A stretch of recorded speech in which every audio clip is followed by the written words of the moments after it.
আজকে আমাদের যে আলোচ্য বিষয় সেটা হলো জবানের হেফাজত, দুনিয়ায় শান্তি, আখিরাতে মুক্তি। এই জন্য আল্লাহ রাব্বুল আলামিন সূরাতুর রহমানে বলেছেন, আর রহমান আল্লামাল কুরআন খালাকাল ইনসান আল্লামাহুল বায়ান। বায়ান মানে ব্যক্ত করার শক্তি, বলার শক্তি, বর্ণনা করার শক্তি, ভিতরটাকে, আমার ভিতরে যা আছে এটাকে প্রকাশ করার শক্তি, এটা কে দিয়েছেন? আল্লাহ। একজন মানুষের আকল বুদ্ধি কতটুকু আছে এটা তার কথার দ্বারা বোঝা যায়। আল্লাহ বলছেন যে যা কিছু মানুষ তার জবান থেকে বের করবে সেখানে কে আছে? একজন ফেরেশতা আছে, প্রহরী আছে, সে এটা লেখার জন্য সদা প্রস্তুত। কেউ যদি করে ছুরি দিয়ে, চাকু দিয়ে, তরবারি দিয়ে আঘাত করে, একটা সময় ওই আঘাতটা শুকিয়ে যায়, ভালো হয়ে যায়, দেখা যায় কোনো চিহ্ন থাকে না। কিন্তু জবানের দ্বারা যদি কেউ কাউকে কষ্ট দেয়, এটা দেখা যায় যে আর কি হয় না, শেষ উদ্দেশ্য। জবান মানুষকে সবচেয়ে বেশি জাহান্নামে নেবে। আর একটা হলো লজ্জাস্থান। আর একটা হলো কি? লজ্জাস্থানের অপব্যবহার, অন্যায় ব্যবহার, আর একটা হলো জবানের অন্যায় ব্যবহার। এই দুইটা জিনিস মানুষকে সবচেয়ে বেশি কোথায় নিবে? জাহান্নামে। ইনশাআল্লাহ। তাহলে বোঝা গেল জবান ঠিক না হলে অন্তর ঠিক না, অন্তর ঠিক না হলে ঈমান ঠিক না। 80 বছর কাফের ছিল, কালিমা পড়ার কারণে আল্লাহ তার বিগত জীবনের সকল গুনাহ খাতা আল্লাহ মাফ করে তাকে জান্নাত দান করলেন। তাহলে কি জান্নাত? তো তার মালিক তাকে একদিন ডেকে বলল, লোকমান, তুমি তো বড় বুদ্ধিমান মানুষ, তুমি একটা ছাগল জবাই করে, এই যে আমার যে পাল যেগুলো তুমি পালো, এখান থেকে একটা ছাগল জবাই করে এর যে সবচেয়ে উৎকৃষ্ট যে অঙ্গ সেটা তুমি আমার জন্য ঘোড়া করে নিয়ে আসো। আসলে এই অঙ্গটাই ব্যবহারের কারণে সর্বোৎকৃষ্ট অঙ্গে পরিণত হয়, আবার এই অঙ্গটাই ব্যবহারের কারণে সর্বনিকৃষ্ট অঙ্গে। নামাজ পড়ে, হজ করে, যাকাত দেয়, দান খয়রাত করে, সব করে, কিন্তু সাথে সাথে তার জবান নিয়ন্ত্রণে নাই, কন্ট্রোল নাই। এটা দিয়ে মানুষ তার প্রতিবেশী দেশে কি দেয়? কষ্ট দেয়, অন্য কাউরে কষ্ট দেয়। 5 নাম্বার হলো প্রতিদিন নিজের কথার হিসাব নেওয়া। আপনি ঘুমাইতে যাওয়ার আগে চিন্তা করবেন যে আজকে কয়টা ওই জবান দিয়ে আমি অন্যায় কথা বলছি, কয়জনের দোষ চর্চা করছি, হ্যাঁ, কয়টা আল্লাহর নাফরমানির কথা বলছি, কয়টা মিথ্যা কথা বলছি, কয়টা এমন কথা বলেছি যেটা মানুষকে কষ্ট দেয়। এটার হিসাব করে আল্লাহর কাছে মাপ চেয়ে নেওয়া। বিখ্যাত মুহাদ্দিস একবার উনি নিজেই লিখেছেন যে আমি হজের উদ্দেশ্যে রওনা হলাম, পথে একজন বৃদ্ধা মহিলার সাথে তার সাক্ষাৎ। হ্যাঁ, আমার আপনার হায়াতে জিন্দিগির যেটা নষ্ট করার তো করে ফেলাইছি, এখন যেটুকু আছে একটু হিসাব করে মাইপা মাইপা টিপে টিপে খরচ করার সময়। এখানে বেহুদা কথা বলার মতো কোনো কি নাই, সুযোগ নাই। আল্লাহ আমাদেরকে বুঝার, আমল করার তৌফিক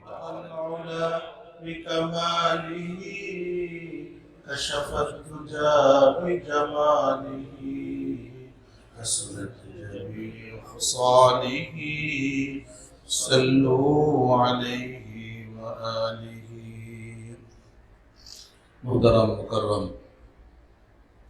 সম্মানিত মুসল্লিয়ানে কেরাম, আমরা সর্বপ্রথম মহান রব্বে করিমের দরবারে শুকরগুজার হব, শুকরিয়া আদায় করব, যেহেতু রব্বে করিম আমাদেরকে মুমিন, মুসলমান, ইমানদার হিসেবে সৃষ্টি করেছেন। এই জন্য আমরা সবাই কালিমাতুশ শুকর আদায় করি, আলহামদুলিল্লাহ। আল্লাহ রাব্বুল আলামিনের মেহেরবানি, দয়া, যে তিনি আমাদেরকে এই বরকতপূর্ণ পবিত্রতম দিনে জুমাবারে তার ঘরে যথাসময়ে উপস্থিত হওয়ার মতো তৌফিক দান করেছেন। এই জন্য আমরা আবারও বলি আলহামদুলিল্লাহ। মুহতারাম হাজিরিন, আজকে আমাদের যে আলোচ্য বিষয় সেটা হলো জবানের হেফাজত, দুনিয়ায় শান্তি, আখিরাতে মুক্তি। জবানের হেফাজত, দুনিয়ায় শান্তি আর আখিরাতে মুক্তি। আখিরাতের নাজাত, মুক্তি, এবং দুনিয়াতে যদি শান্তিতে থাকতে চাই আমরা, তাহলে আমাদের যে জবান, আমাদের যে একটা অঙ্গ যেটা অত্যন্ত গুরুত্বপূর্ণ, এটার নিয়ন্ত্রণ করা, এটার কন্ট্রোল করা, এটা খুব জরুরি। আল্লাহ রাব্বুল আলামিন আমাদের এই অঙ্গের নিয়ন্ত্রণ করার, এটার সঠিক ব্যবহার করার, এটার হেফাজত করার আল্লাহ আমাদের সবাইকে তৌফিক দান করেন। মোহতারাম হাজিরিন, জবান আল্লাহ রাব্বুল আলামিনের অনেক বড় একটা দান, অনুগ্রহ। সব অঙ্গ প্রত্যঙ্গেই আল্লাহ রাব্বুল আলামিনের দান। আল্লাহ কোরআনুল কারীম ইরশাদ করেছেন, ওয়া ইন তাউদ্দু নি'মাতাল্লাহি লা তুহসুহা, তোমরা যদি আমার নেয়ামত গণনা করো, গণনা করে শেষ করতে পারবে না। কি বলার সুযোগ আছে শেষ করার? আল্লাহর নেয়ামতের প্রত্যেকটা মুহূর্ত আল্লাহর নেয়ামত দ্বারা আমরা সিক্ত, আল্লাহর রহমত দ্বারা সিক্ত, আল্লাহর দয়া মায়া আমরা বেঁচে আছি, আল্লাহর নেয়ামতের ভিতরে আমরা ডুবে আছি। এই যে অক্সিজেন আমরা নিচ্ছি স্বাভাবিক প্রক্রিয়ায়, এই অনুগ্রহটা কার? আল্লাহ, মহান রবের, মহান রব্বুল আলামিন। এই যে আমি আপনাদের সামনে কথা বলতেছি, আমার জবান চলছে, এই যে কথা বলার যে শক্তি, এটা কে দিয়েছেন? আবার যখন তিনি চাইবেন, তিনি কথা বলার শক্তি কেড়ে নেবেন। আমাদের মাদ্রাসার, ঢালকানগর মাদ্রাসার একজন বাবুর্চি স্ট্রোক করছে ঢাকা মেডিকেলে। আমি শুনলাম যে সে মানে প্রথম তো চোখও খুলতো না, এখন চোখ খুলে তাকায় আছে, কিন্তু কথা বলতে পারে না, সবার দিকে চিনেও না, স্মৃতিশক্তিও হারায় ফেলছে, কথা বলার শক্তিও শিখি করছে। অথচ যে কয়েকদিন আগেও সে রান্না বান্না করে ছাত্রদেরকে কি করতে হয়। তো আমরা প্রত্যেকটা মানুষের মন, আল্লাহ রাব্বুল আলামিন আমাদেরকে কথা বলার শক্তি দিচ্ছেন। এর মানে এটা না যে যা মনে চায় তা আমরা বলবো। এটার জন্য আল্লাহ রাব্বুল আলামিন জবানটা আমাদেরকে দেন নাই। এটার একটা ব্যবহারের পদ্ধতিও, কিভাবে এটার ব্যবহার করব সেটাও আল্লাহ রাব্বুল আলামিন আমাদেরকে বলে দিয়েছে।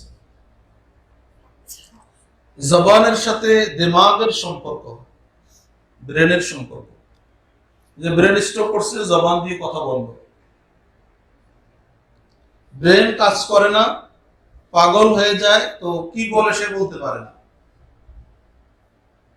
দেখবেন যে কোনো কারো যদি সার্জারি হয়, অপারেশন হয়, যদি অজ্ঞান করে, অ্যানেস্থেসিয়া প্রয়োগ করে, তো তখন যখন তার জ্ঞান ফিরে আসে, কিছু সময় পর্যন্ত যখন অবশ, সবকিছু কথাও বলতে পারে না। সামনে আপনি পিপাসা লাগছে, আপনি একজনকে বলবেন যে আপনি পানি দেন, সেটাও কিন্তু সে কি করতে পারে না, বলতে পারে না। আবার আস্তে আস্তে আস্তে এগুলোর ক্রিয়া, ক্ষমতা, কার্যকারিতা এটা কি আসে, ফিরে আসে। তো আল্লাহ রাব্বুল আলামিন আমাদের জবান দিয়েছেন, এটা আল্লাহর কুদরতের বহিঃপ্রকাশ। অন্য প্রাণীকে আল্লাহ রাব্বুল আলামিন বলার শক্তি দেন নাই, আল্লাহ আমাদেরকে দিয়েছেন। এই জন্য আল্লাহ রাব্বুল আলামিন সূরাতুর রহমানে বলেছেন, আর রহমান আল্লামাল কুরআন খালাকাল ইনসান আল্লামাহুল বায়ান। বায়ান মানে ব্যক্ত করার শক্তি, বলার শক্তি, বর্ণনা করার শক্তি, ভিতরটাকে, আমার ভিতরে যা আছে এটাকে প্রকাশ করার শক্তি, এটা কে দিয়েছেন? আল্লাহ। এই জন্য আল্লাহ রাব্বুল আলামিন আমাদেরকে এই নিয়ামত দিলেন। এই নিয়ামতের সঠিক ব্যবহার করার দরকার আছে কি না? সবার দরকার আছে না, দুই চারজনের দরকার? কখন থেকে দরকার বলেন তো? কখন থেকে দরকার? এখন থেকে। কতদিন পর্যন্ত দরকার? এখন থেকে দরকার। কোন পর্যন্ত দরকার? মৃত্যু পর্যন্ত দরকার। এর থেকে বের হওয়ার কোনো সুযোগ নাই, কোনো মানুষের সুযোগ নাই। আল্লাহু আকবার। আমাদের পূর্বসূরীরা, ওনারা বলতেন, ওনাদের ভিতরে কথাটা প্রসিদ্ধ ছিল, ইন্নামা ইউরাফু আকলুর রাজুল বিলিসানিহি। একজন মানুষের আকল, বুদ্ধি কতটুকু আছে এটা তার কথার দ্বারা বোঝা যায়। একটা মানুষ কথা বললে কোনো জায়গায়, কোনো সমাজে, কোনো মজলিসে, তখন বোঝা যায় যে লোকটা কি বুদ্ধিমান, বিচক্ষণ, নাকি সমস্যা আছে। মানে আমরা বলি না যে তার সেরা, কি বলেন, বলে না সমাজে, মানে যে তার কথা, তার কি সেরা কোনো জায়গায় আছে, দেখা গেছে, মানে তার কথা শুনে বলতেছে যে তার তার কি সমস্যা। তাহলে তার কথা জবানের দ্বারা বোঝা গেছে যে সে মেন্টালি কিনা ঠিক না, সমস্যা আছে। এজন্য আমার আপনার ব্যক্তিত্ব, আমার আপনার সব কিছু এই জবানের থেকে। আল্লাহু আকবার। দেখেন, জবানের মাধ্যমে একজন নারী, আমাদের স্ত্রীরা আমাদের জন্য হালাল হয়েছে, কবুল বলেছে, প্রস্তাব করেছে, কবুল করেছে, হালাল হয়ে গেছে, একজন পরনারী। আবার শুধু তালাক, তাই না, 1 2 3 এর দ্বারা সে কি হয়ে যায়, সম্পূর্ণ। তো সেটা কিসের দ্বারা হয়েছে? জবানের দ্বারা হয়েছে। জবানের বলার দ্বারা হালাল হয়েছে, জবানের বলার দ্বারা কি হয়ে গেছে? হারাম হয়ে গেছে, একবারে হারাম। আবার জবানে বলার দ্বারা যে নাকি তার সামনে পর্দা করা ফরজ ছিল, যাকে তাকানোর অনুমতি ছিল না, সে তার জন্য হালাল।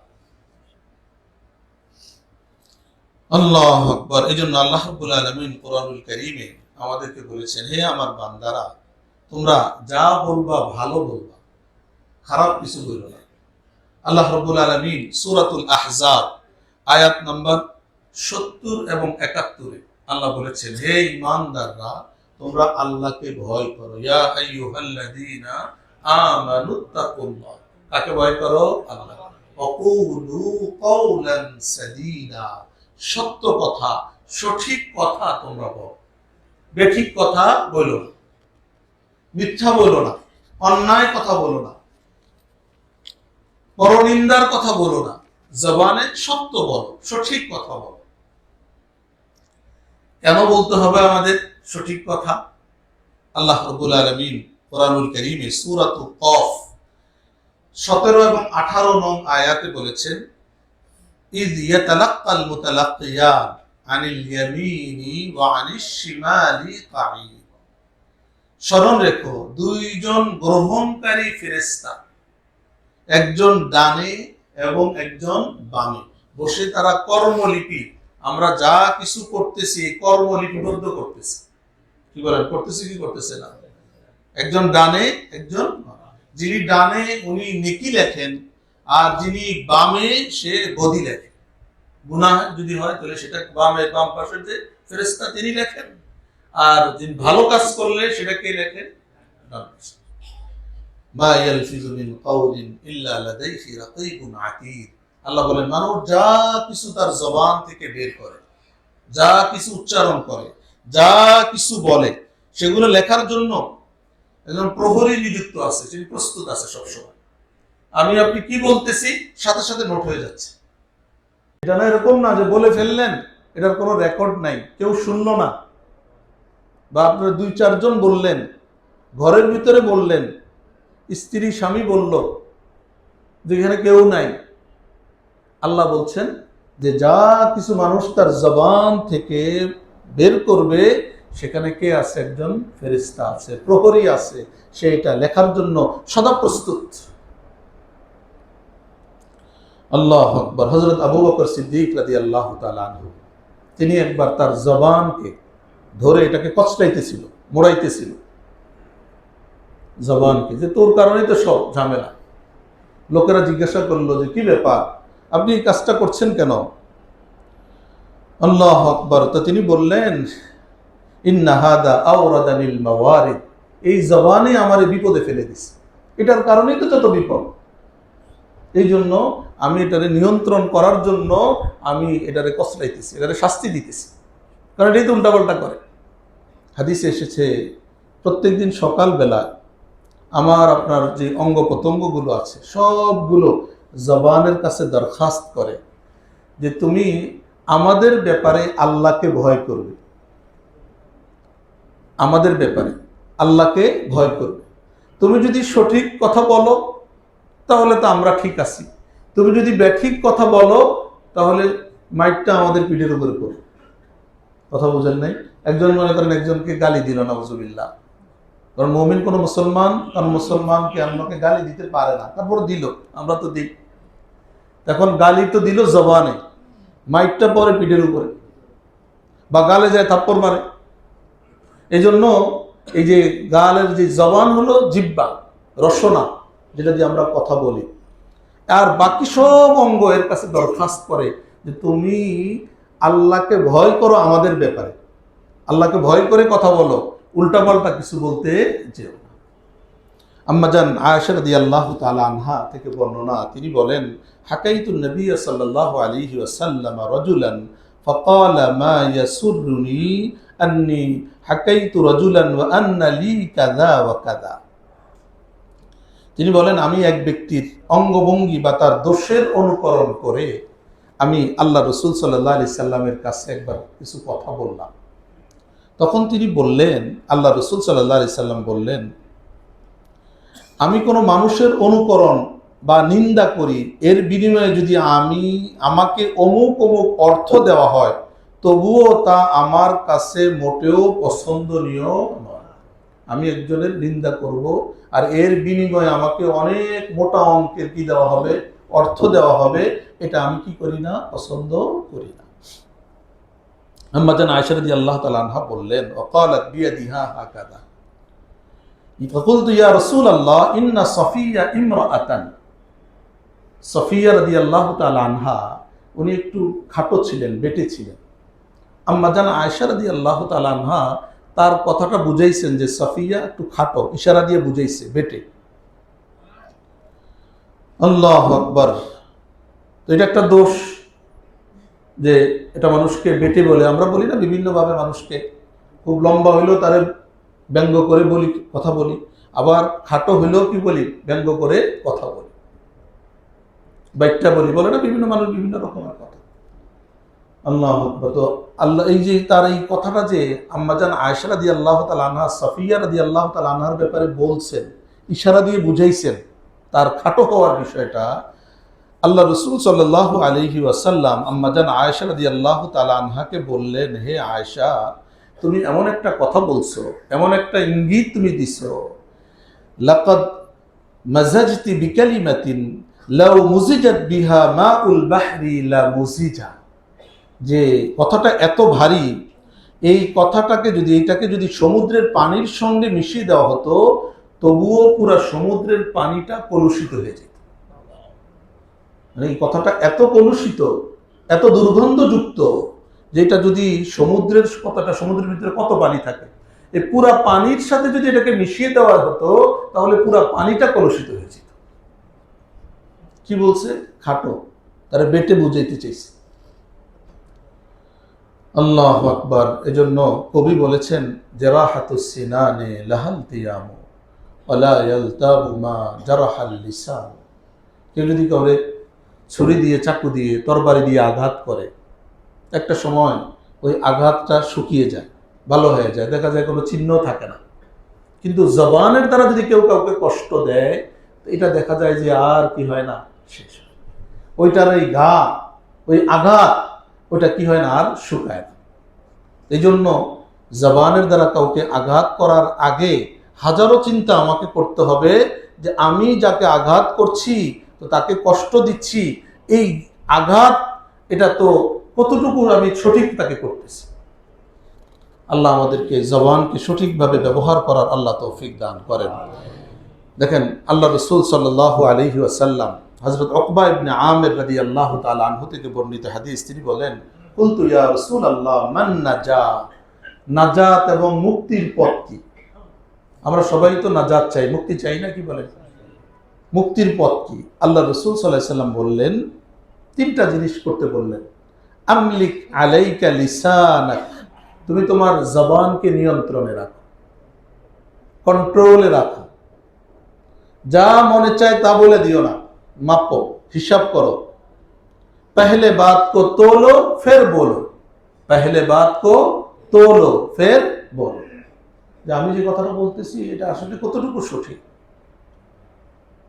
তো প্রথমে মাপো, তারপরে বলো। আল্লাহ রসুল তাকে বললেন যে তুমি তোমার জবানটাকে কন্ট্রোল রাখো। নাজাত যদি চাও, মুক্তি যদি চাও, মুক্তির পথ হলো জবানকে কি রাখা, কন্ট্রোলে রাখা। এক নম্বর বললেন। দ্বিতীয় বললেন, ওয়ালিয়াসাকা বাইতুক, তুমি তোমার ঘর যেন তোমার জন্য যথেষ্ট হয়, অর্থাৎ অপ্রয়োজনীয় ভাবে বাইরে ঘোরাঘুরি করো না।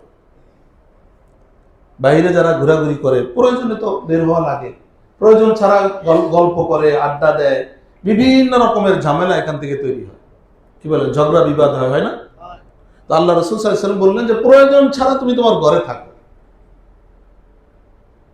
আর তৃতীয় বললেন অবকি আলা খাতিআতিক, তুমি তোমার গুনাহের জন্য আল্লাহর কাছে কান্নাকাটি করো। তাহলে নাজাতের পথ কয়টা বলছেন আল্লাহ রাসূল? তিনটা। এক নম্বর বলছেন জবানের উপরে কন্ট্রোল, দ্বিতীয় হলো প্রয়োজন ছাড়া বাহিরে ঘোরাঘুরি করতে নিষেধ করছেন, আর তৃতীয় হলো নিজের গুনাহ খাতার জন্য কার কাছে কান্নাকাটি করতে হবে? আল্লাহর কাছে।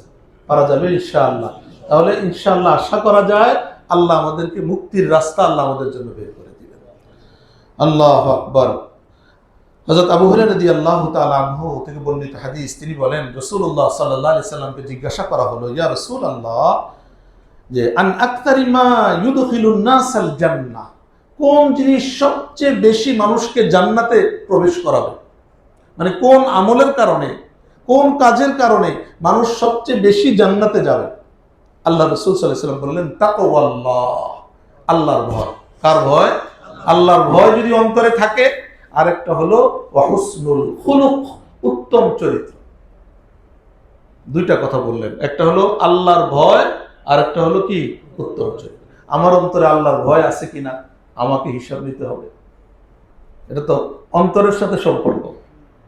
তাকওয়া কার সাথে সম্পর্ক? অন্তরের সাথে। আমাদের এক উস্তাদ ছিলেন পাকিস্তানে, আমরা ওনার কাছে পড়েছি, উনি মারা গেছেন, আল্লাহ ওনাকে বেহেশতবাসী করেন।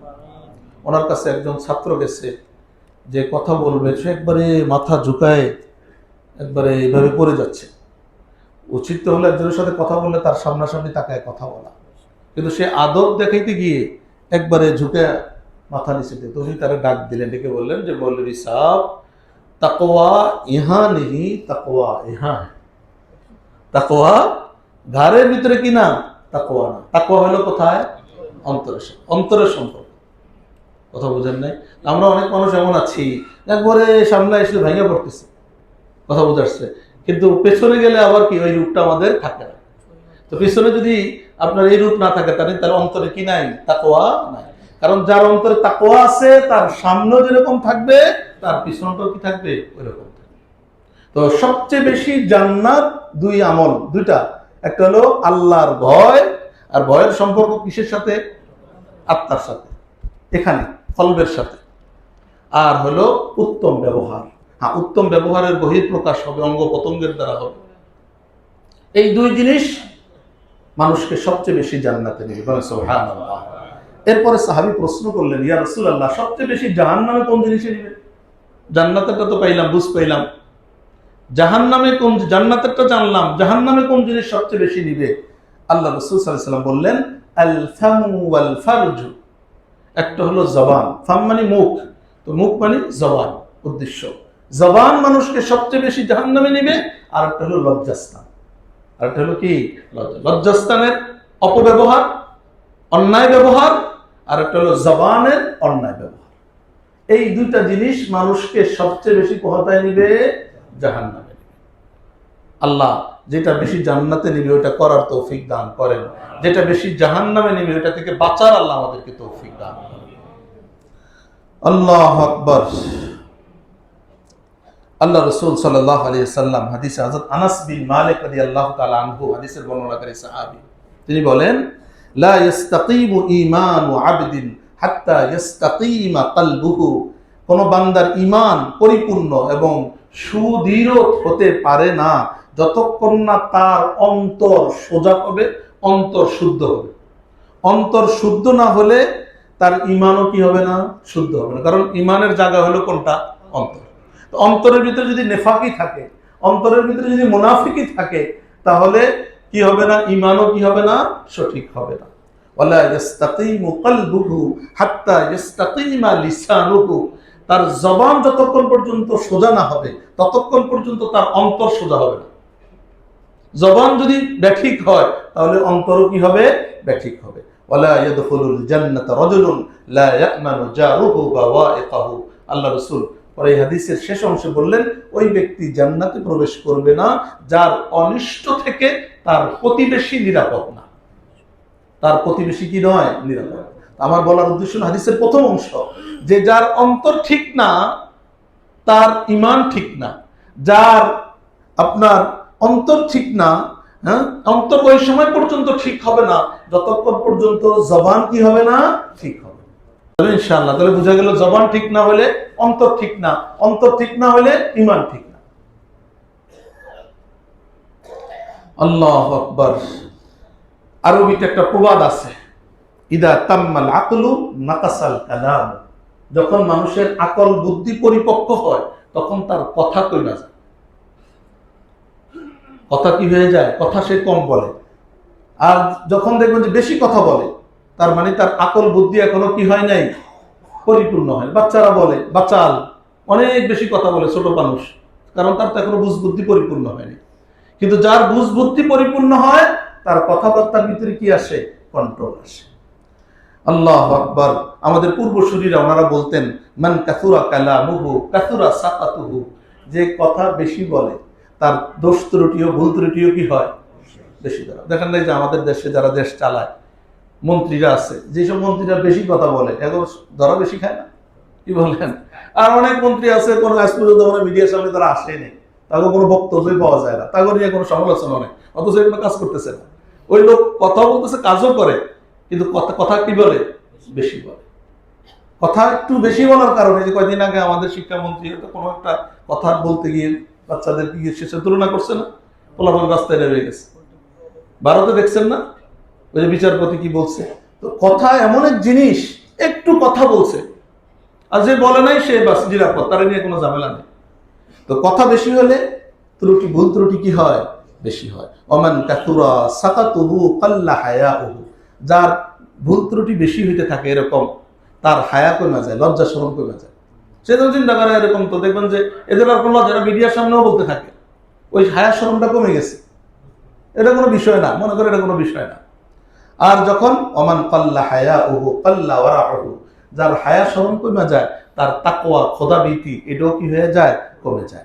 আর যার তাকওয়া ভীতি কমে যায়, মা তাকালবুহু, তার অন্তরটা মরে যায়, তা সে জিন্দা থেকেও কি মৃত। খোলাসা হলো, এই কথার উদ্দেশ্য হলো কথা কি বলতে হবে, কম। কথা কম বলবেন, বিপদ থেকে বেঁচে যাবেন, অনেক ঝামেলা থেকে বেঁচে যাবেন। আল্লাহু আকবার। আল্লাহ রাসূল সাল্লাল্লাহু আলাইহি ওয়াসাল্লাম কানা তাওয়ীলাস সামত কালীলাজ যিহকি, আল্লাহ রাসূল সাল্লাল্লাহু আলাইহি ওয়াসাল্লাম দীর্ঘ সময় চুপ করে বসে থাকতেন, ধ্যান করতেন, উম্মতের ফিকির করতেন, চিন্তা ভাবনা করতেন। হাদিসে যে রাসূলের ব্যাপারে পাওয়া যায়। এবং তিনি কম হাসতেন, হাসি তামাশা কম করতেন, হাসি মজাক কম করতেন রাসূল, এবং দীর্ঘ সময় কি থাকতেন, চুপ থাকতেন। এখন আমাদের হাসি তামাশা ছাড়া ভালো লাগে না, কথা বোঝেন? এক জায়গায় বসলে গল্প গুজব, হাসি তামাশা, রং তামাশা। অথচ রাসূলের জীবনী যেটা পাওয়া যায়, রাসূল লম্বা সময় চুপ থাকতেন, কম হাসতেন। আল্লাহ কোরআনে বলছেন যে কম হাসো বেশি কাঁদো, কম হাসো বেশি কাঁদো। আল্লাহ আমাদেরকে আখিরাতের জন্য বেশি কাদার আল্লাহ তৌফিক দান করেন।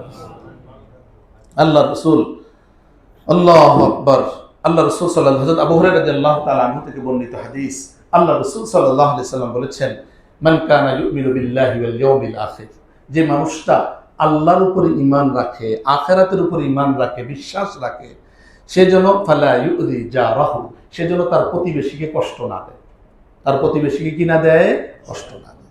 ওমান কানা ইউমিনু বিল্লাহি ওয়াল ইয়াউমিল আখির ফালইউকরিম দাইফাহু, যে আল্লাহ এবং আখিরাতের উপর বিশ্বাস রাখে সেজন্য তার মেহমানের সম্মান করে, মেহমানের কি করে, সম্মান করে।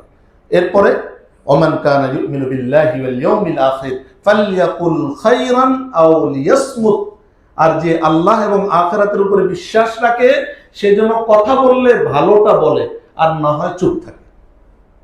কথা বললে ভালো বলে, আর না হলে সে কি থাকে, চুপ থাকে।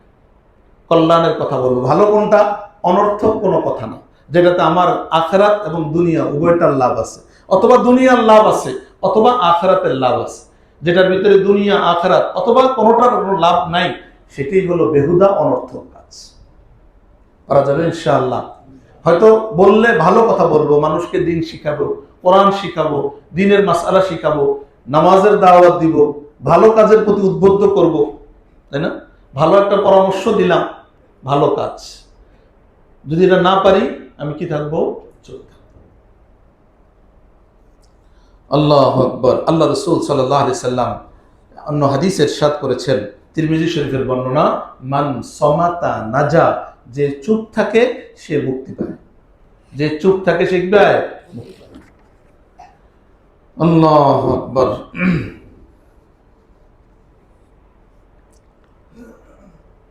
জবানের অপব্যবহার কিভাবে হয়? জবানের যে আমরা যে অপব্যবহারটা হয় এই অঙ্গের প্রত্যঙ্গের কিভাবে হয় আমরা অনেকে উপলব্ধি করতে পারি না যে আমি যেটা ব্যাঠিক ব্যবহার করছি। এক তো হলো গালিগালাজ করার দ্বারা, নাউজুবিল্লাহ, করে না মানুষ গালিগালাজ? তো এটা আল্লাহ রাসূল বলছেন, সিবাবুল মুসলিমি ফুসুকুন, কোন মুসলমানকে গালি দেওয়া এটা ফাসিকি, এটা পাপের কাজ, এটা গুনাহের কাজ, এটা জঘন্য কাজ, হারাম কাজ, কবিরা গুনাহ। কারো গালি দেওয়া এটা কি? কবিরা গুনাহ। আর কবিরা গুনাহ এমন একটা গুনাহ জাহান্নামে নিয়ে যাওয়ার জন্য যথেষ্ট। এর গালিগালাজের মাধ্যমে আমরা আমাদের জবানের অপব্যবহার করি, মিথ্যা বলি, এটাও অপব্যবহার, মিথ্যা। তৃতীয় হলো লানত করি, অভিসম্পাত দিই, যে আল্লাহ লানত করুক তোর উপরে, বলি না আমরা? যদি লানতের সে উপযুক্ত না হয় তাহলে এই লানতটা আমার দিকে ফিরে আসবে, আমি যদি কাউরে লানত করি। লানত মানে আল্লাহর রহমত থেকে বিদরিত হওয়া, অভিসম্পাত করা।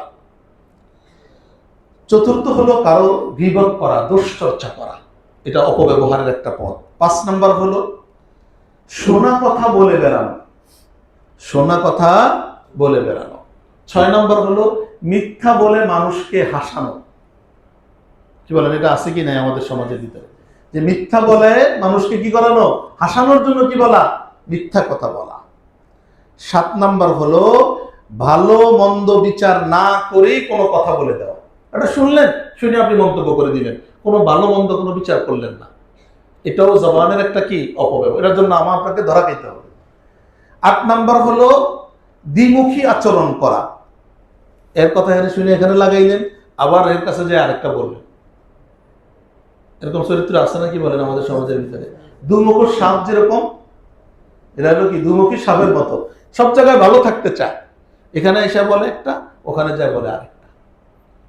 এইটা হলো জবানের একটা কি? খারাপ ব্যবহারের একটা আপনার বহিঃপ্রকাশ হয় এর মাধ্যমে। কথার দ্বারা কাউকে কষ্ট দেওয়া, মানুষকে কষ্ট দেওয়া জবানের কথার মাধ্যমে। এইগুলো আরো এরকম আপনার তালাশ করলে পাবেন। এগুলো হলো জবানের অপব্যবহার, খারাপ ব্যবহার। আল্লাহু আকবার। এইগুলো এমন গুনাহ, আল্লাহ রাসূল সাল্লাল্লাহু আলাইহি ওয়াসাল্লাম বলেছেন, লা ইয়াদখুলুল জান্নাতা ফাত্তাতুন।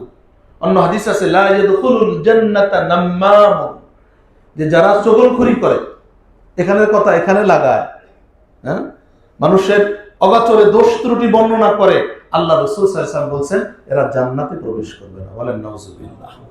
তো এই যে গুনাহটা, এটা কিসের দ্বারা হয়? জবানের দ্বারা। আল্লাহ আমাদেরকে বুঝার তৌফিক দান করেন। আল্লাহ, যারা জবানের উপরে নিয়ন্ত্রণ রাখতে পারবে না, কিয়ামতের দিন আল্লাহ রাসূল সাল্লাল্লাহু আলাইহি সাল্লাম থেকে তারা অনেক দূরে থাকবে। রাসূল তাদের জন্য সুপারিশও করবেন না। লম্বা হাদিস আছে, সময় আমি ওদিকে যাচ্ছি না। এজন্য যারা এই আপনার জবানের উপরে যারা কন্ট্রোল না করে এদিক সেদিকের কথা বলে, তো তারা আল্লাহ রাসূল থেকেও কি থাকবে? দূরে থাকবে।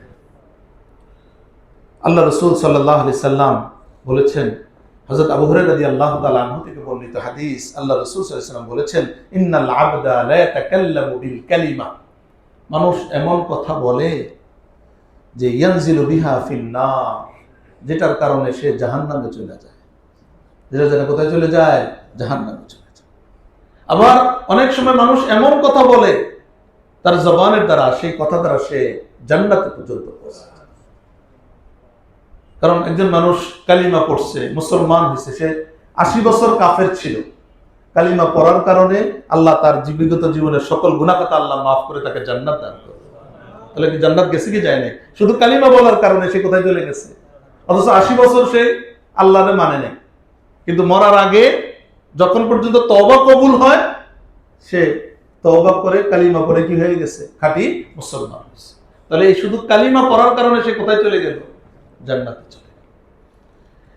লোকমান হাকিম নাম শুনছেন না আপনারা? লোকমান হাকিম অনেক জ্ঞানী মানুষ ছিলেন। আমাদের ভেতরে অনেকে মনে করেন তিনি নবী ছিলেন, আসলে তিনি নবী ছিলেন না। তিনি একজন জ্ঞানী মানুষ ছিলেন, বুদ্ধিমান মানুষ ছিলেন, হাকিম ছিলেন।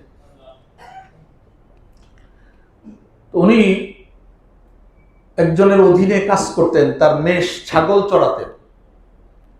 তো তার মালিক তাকে একদিন ডেকে বলল, লোকমান, তুমি তো বড় বুদ্ধিমান মানুষ, তুমি একটা ছাগল জবাই করে, এই যে আমার যে পাল যেগুলো তুমি পালো, এখান থেকে একটা ছাগল জবাই করে এর যে সবচেয়ে উৎকৃষ্ট যে অঙ্গ সেটা তুমি আমার জন্য ভুনা করে নিয়ে আসো। লোকমান হাকিম ছাগল জবাই করে গোশত টোস্ত কেটে জিব্বা, এই জিব্বাটা নিয়ে এসে ভুনা করে তার মালিকের সামনে পেশ করছে। মালিক খাইছে, খাওয়ার পরে বলল, তুমি আরেকটা ছাগল জবাই করবা, জবাই করে ওই ছাগলের সবচেয়ে নিকৃষ্ট অঙ্গ যেটা, সেটা আমার জন্য ভুনা করে নিয়ে আসবা। লোকমান হাকিম ছাগল জবাই করছেন, করে ওই জিব্বাটাকেই আবার সে ভুনা করে নিয়ে আসছে। মালিক বলতেছে যে, লোকমান, আমি তো তোমার বুদ্ধিমান মনে করতাম, জ্ঞানী মানুষ মনে করতাম, তোমার যেই ভালো অঙ্গটা আনতে বললাম সর্বোৎকৃষ্ট, তো যেই অঙ্গটা আনছো আবার সর্বনিকৃষ্টটা আনতে বললাম সেটাই নিয়ে আসলাম। একই জিনিস কিভাবে উৎকৃষ্ট হয়, সর্বোৎকৃষ্ট আবার সর্বনিকৃষ্ট? তখন লোকমান হাকিম তার মালিককে বললেন যে, আমার মালিক, আসলে এই অঙ্গটাই ব্যবহারের কারণে সর্বোৎকৃষ্ট অঙ্গে পরিণত হয়, আবার এই অঙ্গটাই ব্যবহারের কারণে সর্বনিকৃষ্ট অঙ্গে। আমি যদি জবানের দ্বারা আল্লাহর জিকির করি, কোরআন তেলাওয়াত করি, মানুষের কল্যাণ কামনা করি, দ্বীনের কোরআন শিখাই, দ্বীনের মাসলা মাসাইল শিখাই, মানুষকে দ্বীনের পথে দাওয়াত দেই, তাহলে আমার আপনার জবানটা হবে সর্বোৎকৃষ্ট। আবার এই জবানের দ্বারা মিথ্যা বলি, এই জবানের দ্বারা মানুষের দোষ চর্চা করি, জবানের দ্বারা যদি মানুষকে কষ্ট দেই, জবানের দ্বারা যদি মানুষকে গালি দেই, নাউজুবিল্লাহ, তাহলে আমার এই জবানটা হবে সর্বনিকৃষ্ট। তখন আমরা সর্বোৎকৃষ্ট বানাবো না সর্বনিকৃষ্ট? বলেন তো, সর্বোৎকৃষ্ট। আল্লাহ আমাদেরকে সর্বোৎকৃষ্ট অঙ্গ, আমার এই অঙ্গকে, আমার জবানকে, যেটা আমার ভিতরে আছে, এটাকে বানানো আল্লাহ রাব্বুল আলামিন তৌফিক দান করেন। আল্লাহু আকবার। আল্লাহ রাসূল সাল্লাল্লাহু আলাইহি সাল্লাম হাদিসে বলেছেন, হযরত সাহল ইবনে সাদ রাদিয়াল্লাহু তাআলা আনহু থেকে বর্ণিত হাদিস, তিনি বলেন যে আল্লাহ রাসূল সাল্লাল্লাহু আলাইহি সাল্লাম ইরশাদ করেছেন, মান ইয়াজমান লি মা বাইনা লাহইয়াই ওয়া মা বাইনা রিজলাই আযমান লাহুল জান্নাহ। যেই মানুষটা এই দুই চোয়ালের মাঝখানে, যে চোয়াল না এটা, এই চোয়ালের মাঝখানে, দুই চোয়ালের মাঝখানের যে জবান, এই অঙ্গটাকে যে হেফাজত করবে, এটার অপব্যবহার করবে না, সঠিক ব্যবহার করবে। আর হলো ওমা বাইনা রিজলাই, দুই পায়ের মাঝখানে লজ্জাস্থানের হেফাজত করবে। আল্লাহ রাসূল সাল্লাল্লাহু আলাইহি সাল্লাম বলেন, আমি তার জন্য জান্নাতের জামিন হয়ে যাব, জিম্মাদার হয়ে যাব। কিন্তু কাজ কয়টা করতে হবে? দুইটা। একটা হলো জবানের হেফাজত, আর একটা হলো লজ্জাস্থানের হেফাজত। আল্লাহু আকবার। আল্লাহ রাসূল সাল্লাল্লাহু আলাইহি সাল্লাম এর হাদিস, হযরত আবু হুরায়রা রাদিয়াল্লাহু তাআলা আনহু থেকে বর্ণিত, তিনি বলেন, একজন ব্যক্তি এসে আল্লাহ রাসূল সাল্লাল্লাহু আলাইহি সাল্লাম বললেন, ইন্না ফুলানান ইউযকার মিন কাসরাতি সালাতিহা ওয়া সিয়ামিহা ওয়া সাদাকাতিহা। একজন মহিলা, সে অনেক বেশি, তার ব্যাপারে আলোচনা সমাজের ভিতরে, সবাই বলে যে সে অনেক নামাজ পড়ে, অনেক নফল রোজা রাখে, নফল নামাজ পড়ে, ফরজ তো সবাই পড়ে, পড়তেই হবে, মানে এখানে নফলের বিষয়ে আলোচনা, যে অনেক নফল নামাজ পড়ে, তাহাজ্জুদ পড়ে, ইশরাক পড়ে, আওয়াবিন পড়ে, চাষ পড়ে, কোনোটা তার ছুটে না। আবার অনেক রোজা রাখে, নফল রোজা রাখে, অসাকাতিহা, এবং অনেক দান খয়রাত করে। এই মহিলা এগুলো খুব অনেক করে। গায়রা আন্নাহা তুযি জিরানাহা বিলিসানিহা, কিন্তু সমস্যা হইল সে তার প্রতিবেশীদেরকে জবান দিয়ে কষ্ট দেয়। কি বলেন, এরকম আছে না? মনে করে সমাজের ভিতরে নামাজ পড়ে, হজ করে, যাকাত দেয়, দান খয়রাত করে, সব করে, কিন্তু সাথে সাথে তার জবান নিয়ন্ত্রণে নাই, কন্ট্রোল নাই। এটা দিয়ে মানুষ তার প্রতিবেশীদের সে কি দেয়? কষ্ট দেয়, অন্য কাউরে কষ্ট দেয়। আল্লাহ রাসূল বললেন, হিয়া ফিন্নার, এই মহিলার ঠিকানা হলো জাহান্নাম, সে জাহান্নামে যাবে। বলেন এরপরে ওই ব্যক্তি, ওই মানুষটা বললেন, ওই সাহাবী আল্লাহ রাসূলকে বললেন, ইয়া রাসূলুল্লাহ ফা ইন্না ফুলানান ইউযকারু মিন কিল্লাতি সিয়ামিহা ওয়া সাদাকাতিহা ওয়া সালাতিহা। আরেকজন মহিলা এমন আছে, ফরজ ইবাদত করার পরে সে নফল এত বেশি করে না, অল্প অল্প করে, অল্প রোজা রাখে, নফল রোজা রাখে, অল্প নফল নামাজ পড়ে, অল্প দান খায়রাত করে, কিন্তু ওয়া ইন্নাহা তুসাদ্দাকু বিল আলওয়ারি মিনাল আকিত, সামান্য কিছু পনির টনির সদকা করে, খুব বেশি কোনো সে কিছু করতে পারে না, সদকা করতে পারে না। ওয়ালা তুযি জিরানাহা বিলিসানিহা, কিন্তু সে তার প্রতিবেশীদের তার জবান দিয়ে কষ্ট দেয় না। কথা বুঝে আসছে? কি দেয় না? কষ্ট দেয় না। নফল ইবাদত সে তুলনামূলক কি করে? কম করে। আল্লাহ রাসূল বললেন হিয়া ফিল জান্নাহ, এই মহিলা জান্নাতে যাবে। সুবহানাল্লাহ। তাহলে বোঝা গেল যে জবানের কন্ট্রোল করে আমি যদি ইবাদত, ফরজ তো করতেই হবে, ফরজ রোজা রাখতে হবে, ফরজ নামাজ পড়তে হবে, ফরজ হজ করতে হবে, ফরজ যাকাত দিতে হবে, এগুলো করে নফল আপনার সাধ্য অনুযায়ী যেটুকু আপনি যদি করেন, আর এই জবান নিয়ন্ত্রণ রেখে যদি আপনি চলতে পারেন, ইনশাআল্লাহ রাসূলের ওয়াদা অনুযায়ী আপনি জান্নাতে যাবেন। আল্লাহু আকবার। জবান হেফাজত কিভাবে আমরা করবো? এখন তো আমরা পারি না, তাই না? সবাই তো আমরা রোগী, এখানে যে সবাই ধরা খেয়ে যায়। এখন করার পদ্ধতিটা কি? জবান নিয়ন্ত্রণ করার এক নম্বর হলো, কথা বলার আগে আমরা চিন্তা করব। কথা বলার আগে আমরা কি করব? যে কথাটা আমি বলতেছি এটা কতটুকু সঠিক বলতেছি, বলা কি এটা কি অন্যায় কিনা, এটা কারো দোষ চর্চা কিনা, অন্যের কষ্টের কারণ কিনা, কথা বলার আগেই কি করব? চিন্তা করব। দ্বিতীয় হলো, অপ্রয়োজনীয় কোনো কথা আমরা বলবো না, অপ্রয়োজনীয় কথা বলবো না। 3 নাম্বার হলো, বেশি বেশি কোরআন তেলাওয়াত করব, বেশি বেশি জিকির করব, পারা যাবে ইনশাআল্লাহ। চতুর্থ হলো, কোন জায়গায় যদি দেখেন গীবতের আসর বসছে, গীবতের আসর মজলিস, তো আপনি আস্তে আস্তে সরে যাবেন। হয়তো পারলে আপনি বন্ধ করে দিবেন, আর যদি দেখেন যে আপনি করতে গেলে ঝামেলা হবে, আপনি আস্তে কোনো বাহানায় ফোনটা কানে নিয়ে আপনি উঠে চলে গেলেন, এবং দেখালেন যে আপনার একটা ফোন আসছে, বা কোনো গুরুত্বপূর্ণ একটা কিছু আপনার মতো করে আপনি উঠে চলে গেলেন, ওখান থেকে সরে যাওয়া। 5 নাম্বার হলো, প্রতিদিন নিজের কথার হিসাব নেওয়া। আপনি ঘুমাইতে যাওয়ার আগে চিন্তা করবেন যে আজকে কয়টা ওই জবান দিয়ে আমি অন্যায় কথা বলছি, কয়জনের দোষ চর্চা করছি, হ্যাঁ, কয়টা আল্লাহর নাফরমানির কথা বলছি, কয়টা মিথ্যা কথা বলছি, কয়টা এমন কথা বলেছি যেটা মানুষকে কষ্ট দেয়। এটার হিসাব করে আল্লাহর কাছে মাপ চেয়ে নেওয়া। 6 নাম্বার হলো যে কথা বলার আগে, এই যে জবান দিয়ে কথা বলার আগে চিন্তা করবেন যে আমি যা বলতেছি ফেরেশতারা কিন্তু সব লিখতেছে। ফেরেশতারা কি করতেছে? সব লিখতেছে। এইগুলো যদি আমরা ইনশাআল্লাহ করতে পারি, কথা বুঝে আসছে, তাহলে আশা করা যায় যে এই যে চেষ্টা যদি করেন, 6টা পদ্ধতি বললাম, কথা বলার আগে চিন্তা, অপ্রয়োজনীয় কথা না বলা বা একবার খুব কম বলা, বেশি বেশি কোরআন তেলাওয়াত জিকির করা, গীবত না করা, এবং গীবতের কোনো মজলিস থাকলে সেখান থেকে উঠে যাওয়া, প্রতিদিন নিজের কথার হিসাব নেওয়া, কথা বলার সময় চিন্তা করা যে কে লিখতেছে, ফেরেশতা আমার কথাগুলো নোট করতেছে। পারা যাবে ইনশাআল্লাহ। দেখেন এভাবে করে দেখেন কমে কিনা। এক স্বামী স্ত্রীর ঝগড়া হয়, এক হুজুরের কাছে গেছে, হুজুর তাবিজ দেন। কথা বুঝেন না? আমরা তো তাবিজের জন্য যাই, এখন ঝগড়া করে স্বামী স্ত্রী, এরা নিজেরা পিটাপিটি করে। তো হুজুর বলছে যে ঠিক বুঝতে পারছে, যে বলছে যে একটা তাবিজ দিয়া বলছে যে তাবিজটা জিহ্বার নিচে রাখতে হবে। স্বামীরও দিছে আর কারে দিছে? স্ত্রী, দুজনের তাবিজ দিছে। তাবিজটা রাখতে হবে কোথায়? জিহ্বার নিচে। এখন এটা বিপদ না, জিহ্বার নিচে তাবিজ রাখলে তো কথা বলা যায় না। এখন এভাবে রাখছে, আর তো ঝগড়াঝাটি করতে পারে না। ঝগড়া করতে মনে চাইলে তাবিজ যেহেতু দিছে হুজুরে, কথা বুঝে আসছে, কয়েকদিন পরে আসছে, হুজুর বলছে যে কয়েকদিন পরে আসছে, কি অবস্থা? হ্যাঁ, ঝগড়াঝাটি এখন কমে গেছে, ভালো হয়ে গেছে, তাবিজ খুব ভালো কাজ করছে। আসলে মূলত হলো তার এই যে জবানের নিচে কি দেওয়ার কারণে সে কি বলতে পারে না, কথা বলতে পারে। আল্লাহু আকবার। মুফতি মোহাম্মদ শফি রহমাতুল্লাহ আলাইহি পাকিস্তানের গ্রান্ড মুফতি ছিলেন, দারুল উলুম দেওবন্দের ভারতের উনি ছিলেন।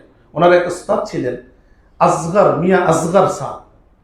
একবার উনি ওনার কাছে গেলেন, যাওয়ার পরে উস্তাদ সাগরেদ বসলে কথাবার্তা হয়, ভালো সম্পর্ক। বললো উস্তাদ বলতেছে শাগরেদকে যে আজকে আমরা আরবিতে কথা বলবো। কথা বোঝেন না? কি বলবো? ওনাদের ভাষা তো হিন্দি, দেওবন্দের ঘটনা। তো বললো উস্তাদ কি ব্যাপার, আমরা তো সবাই উর্দুতে হিন্দিতে কথা বলি, আজকে আরবিতে কেন? এটার কারণ হলো তুমি আর আমি বসলে অনেক রকমের কথা হয়, এদিক সেদিক সেদিক আমরা চলে যাই। তা আরবিতে তো আমাদের এতটা অনর্গল না, মাতৃভাষা যতটা অনর্গল আরবিটা তো কি না অনর্গল না। তো সুতরাং কথা কি হবে? কম হবে। বলতে হবে, চিন্তা ভাবনা করে বলা হয়। আল্লাহু আকবার। আব্দুল্লাহ ইবনে মুবারক রাহমাতুল্লাহি আলাইহি প্রখ্যাত তাবিঈ ছিলেন। আল্লাহ, উনি বিখ্যাত মুহাদ্দিস। একবার উনি নিজেই লিখেছেন যে আমি হজের উদ্দেশ্যে রওনা হলাম, পথে একজন বৃদ্ধা মহিলার সাথে তার সাক্ষাৎ। তিনি উল আছে না, এই উলের একটা জামা এবং ওড়না পরা অবস্থায় বসেছিলেন, রাস্তার উপরে বসে আছেন। আমি তাকে সালাম দিলাম, তো বৃদ্ধা সালামের জবাব দিলেন কোরআনের আয়াত দিয়ে। কিসের দিয়ে জবাব দিচ্ছেন? কোরআনের, যে সালামুন কাওলাম মির রাব্বির রাহিম, সালামুন কাওলাম, দয়ামান রবের পক্ষ থেকে সালাম। সুবহানাল্লাহ। উনি সালামের জবাব দিলেন কিসের দ্বারা? কোরআনের দ্বারা, কোরআনের আয়াতের দ্বারা। এরপরে আব্দুল্লাহ ইবনে মুবারক রাহমাতুল্লাহ আলাইহি, উনি প্রখ্যাত তাবিঈ, সাহাবীকে দেখেছেন। উনি বলেন আমি তাকে জিজ্ঞাসা করলাম, আল্লাহ তাআলা আপনার উপরে রহম করুন, আপনি এখানে কি করছেন? আপনি রাস্তার ভিতরে বসে আছেন, একজন বৃদ্ধা মানুষ, এখানে আপনি কি করতেছেন? উনি উত্তর দিলেন, ওমাই ইউদলিলিল্লাহু ফালা হাদিয়া লাহু। এটা কোরআনের একটা আয়াত, যে আল্লাহ যারে পথ হারা করেন কেউ তারে পথের দিশা দিতে পারে না। মানে উনি বুঝাইতে চাইছেন আমি রাস্তা হারাই ফেলছি। তো এটা তিনি কিসের দ্বারা বললেন? কোরআনের আয়াতের দ্বারা বললেন, যে যে আল্লাহ যদি কারো পথ হারা করেন তাহলে কেউ তারা কি দিতে পারে না? পথ দেখাইতে পারে না। এরপরে তিনি জিজ্ঞাসা করলেন যে আপনি কোথায় যাবেন? স্বাভাবিক প্রশ্ন, যে আপনি যাবেন কোথায়? উনি কোরআনের সূরা বনী ইসরাঈলের শুরুর আয়াত পড়লেন, সুবহানাল্লাযী আসরা বিআবদিহি লাইলাম মিনাল মাসজিদিল হারাম ইলাল মাসজিদিল আকসা। উনি বুঝতে পারছেন যে উনি মসজিদে হারামে গেছেন হজ করে, এখন ফিরতেছেন, উনি কোথায় যাবেন? বাইতুল মুকাদ্দাসে যাবেন। কারণ এই আয়াতের ভিতরে আল্লাহ রাব্বুল আলামিন মসজিদে হারামের কথা বলছেন, যে আল্লাহ রাসূলকে মসজিদে হারাম থেকে কোথায় নিয়ে গেছেন? বাইতুল মুকাদ্দাস। তো উনি এই আয়াত পড়লেন যে সুবহানাল্লাযী আসরা বিআবদিহি লাইলাম মিনাল মাসজিদিল হারাম। আল্লাহু আকবার। এরপর জিজ্ঞাসা করলেন আব্দুল্লাহ ইবনে মুবারক, আপনি এখানে এরকম কয়দিন বসে আছেন? কয়দিন? উনি কোরআনের সূরা মারইয়ামের একটা আয়াত পড়লেন, 10 নম্বর আয়াত, সালাসা লায়ালিন সাবিয়া, 3 রাত। 3 রাত মানে এটা নেই, আল্লাহ বলছেন পরিপূর্ণ 3 রাত আমি এখানে বসে আছি। কোরআনের একটা আয়াতের দ্বারা উনি জবাব দিলেন। এরপরে বললেন যে আপনি কি কি কোনো খাবার দাবার তো দেখি না আপনার, কি খান, কোত্থেকে পান এই রাস্তার ভিতরে? তো তিনি সূরা শুরা এর 79 নম্বর আয়াত পড়লেন, ওয়াল্লাযী হুয়া ইউতঈমুনি ওয়া ইয়াসকিন। হযরত ইব্রাহিম আলাইহিস সালাম বলছিলেন আল্লাহ ওই সত্তা যিনি আমাকে খাওয়ান এবং যিনি আমাকে পান করান। তিনি আব্দুল্লাহ ইবনে মুবারককে উত্তর দিলেন কোরআনের আয়াত দিয়ে, যে আল্লাহ আমাকে খাওয়ান, আল্লাহ আমাকে কি করান? পান করান। আল্লাহু আকবার। এরপর আব্দুল্লাহ ইবনে মুবারক তিনি বলেন আমি তাকে জিজ্ঞাসা করলাম এখানে তো কোনো পানি নাই, তা আপনি নামাজ পড়েন কিভাবে, ওযু করেন কিভাবে? স্বাভাবিক আপনার ওযুর প্রয়োজন হয়, মরুভূমিতে পানি নাই। তিনি কোরআনের আয়াত দ্বারা জবাব দিলেন, ফাতায়াম্মামু সাঈদান তাইয়্যিবা, পাক মাটি দিয়ে তোমরা তায়াম্মুম করে নিও। আল্লাহ যেখানে তায়াম্মুমের কথা বলছেন ওখানে বলছেন যদি তোমরা পানি না পাও তাহলে কিসের দ্বারা তায়াম্মুম করবা? পবিত্র মাটি দ্বারা কি করবা? তায়াম্মুম করবা। তো উনি ওই তায়াম্মুম সংক্রান্ত যে আয়াত ওইটা তেলাওয়াত করে ওনাকে জবাব দিয়ে দিলেন। আল্লাহু আকবার। এরপরে আমি তাকে, উনি বলেন আব্দুল্লাহ ইবনে মুবারক, আমি তাকে প্রস্তাব করলাম আমার কাছে কিছু খাবার আছে, আপনি খাবেন? আব্দুল্লাহ ইবনে মুবারক এর কথা শুনে উনি বললেন, সুম্মা আতিম্মুস সিয়ামা ইলাল লাইল। সূরা বাকারাতে আল্লাহ বলছেন যে তোমরা রোজা পূর্ণ করো রাত পর্যন্ত, সন্ধ্যা পর্যন্ত। তো মানে উনি বুঝাইলেন যে আমি কি আছি? রোজা আছি। এই কথা তিনি এমনি না বলে কোরআনের আয়াত দ্বারা কি করলেন? জবাব দিলেন যে সুম্মা আতিম্মুস সিয়ামা ইলাল লাইল, রাত পর্যন্ত তোমরা রোজাকে কি করো? পূর্ণ করো। আল্লাহু আকবার। তা আমি তাকে বললাম যে এটা তো রমজান মাস না, আপনি যে রোজা রাখছেন এটা তো রমজান মাস না, কি রোজা রাখলেন? তো তিনি বললেন ওমান তাতাওয়া খায়রান ফাইন্নাল্লাহা শাকিরুন আলিম। আল্লাহ বলেন যে ব্যক্তি সওয়াব লাভের উদ্দেশ্যে নফল ইবাদত করে থাকে আল্লাহ তার কদর করে থাকেন এবং আল্লাহ সব জানেন। মানে বুঝাইছেন আমি কি রোজা রাখছি? নফল রোজা রাখছি। কি রোজা রাখছি? নফল রোজা রাখছি। এর পরবর্তীতে আব্দুল্লাহ ইবনে মুবারক তাকে বললেন যে নফল মুসাফির অবস্থায় নফল রোজা না রাখলে তো অসুবিধা নেই, ফরজ রোজার ছাড় আছে, সেখানে আপনি নফল রোজা রাখলেন, আল্লাহ তো ছাড় দিচ্ছেন রোজা না রাখা। তখন তিনি আবার সাথে সাথে কোরআনের আর সূরা বাকারার 184 নং আয়াত তেলাওয়াত করলেন, ওয়া আন তাসুমু খায়রুল লাকুম ইন কুনতুম তা'লামুন। আল্লাহ যেখানে রোজার ছাড়ের কথা বলছেন ওখানে বলছেন যদি তোমরা রোজা রাখো তাহলে এটা তোমাদের জন্য উত্তম। রোজা না রাখার কি আছে? ছাড় আছে, পরে সে কাজা করবে, কিন্তু যদি রাখে তাহলে সেটা কি হবে? উত্তম হবে। উনি কোরআনের এই আয়াত তেলাওয়াত করলেন। আব্দুল্লাহ ইবনে মুবারক রাহমাতুল্লাহ আলাইহি বলেন আমি অভিভূত হয়ে তাকে জিজ্ঞাসা করলাম আপনি আমার মতো করে কথা বলছেন না কেন? আমি যেভাবে কথা বলতেছি আপনি কোরআন দিয়ে কথার জবাব দিচ্ছেন, আমার মতো তো আপনি বলতে পারেন। উনি কোরআনের আয়াত পড়লেন মা ইয়ালফিযু মিন কাওলিন ইল্লা লাদাইহি রাকীবুন আতীদ। আরে যা কিছু মানুষ উচ্চারণ করে এটা লেখার জন্য একজন প্রহরী আছে। এজন্য আমি কোরআনের বাইরে কোনো কথাই বলি না, যাতে করে আমার কোনো কিছু এদিক সেদিকের কোনো লেখার কোনো কি না থাকে, সুযোগ না থাকে। যা আমি বলবো সেটাতে নেকি আর নেকি। কি বলেন? কোরআনের সওয়াব না কোরআনের আয়াত? আল্লাহু আকবার। এরপর আব্দুল্লাহ ইবনে মুবারক রাহমাতুল্লাহ আলাইহি বলেন যে ঠিক আছে আমি আপনাকে এতগুলো প্রশ্ন করছি, আমার ভুল হয়ে গেছে, আমার আপনি মাফ করে দেন। উনি বলতেছেন তখন তিনি আবার কোরআনের আয়াত পড়লেন। হযরত ইউসুফ আলাইহিস সালাম তার ভাইদেরকে বলেছিলেন যে এই কথা ক্বালা লা তাসরিবা আলাইকুমুল ইয়াওম, যে তোমাদের প্রতি তিনি বলছিলেন যে ভাইদেরকে তোমাদের প্রতি কোনো অভিযোগ নাই আমার, ইয়াগফিরুল্লাহু লাকুম, আল্লাহ তোমাদেরকে ক্ষমা করে দেন, ওয়া হুয়া আরহামুর রাহিমিন, তিনি হলেন সবচেয়ে বড় দয়ালু। ওই ইউসুফ আলাইহিস সালাম তার ভাইদেরকে যে জবাব দিচ্ছেন, যে কথা বলছেন, এটা তিনি আব্দুল্লাহ ইবনে মুবারক যখন ক্ষমা চাইছেন তখন বলছেন যে না আমার কোনো অভিযোগ নাই, কোনো তো তিরস্কার নাই, আল্লাহ আপনাকে আমাদের সবাইকে কি করে দেন? মাফ করে দেন। আল্লাহু আকবার। এরপরে আব্দুল্লাহ ইবনে মুবারক রাহমাতুল্লাহ আলাইহি বললেন যে আপনি তো পথ কাফেলা থেকে দূরে সরে গেছেন, তা আমার এই বাহনটা প্রস্তুত আছে, আমার যেই উট, আপনি আমার সাথে চলতে পারেন।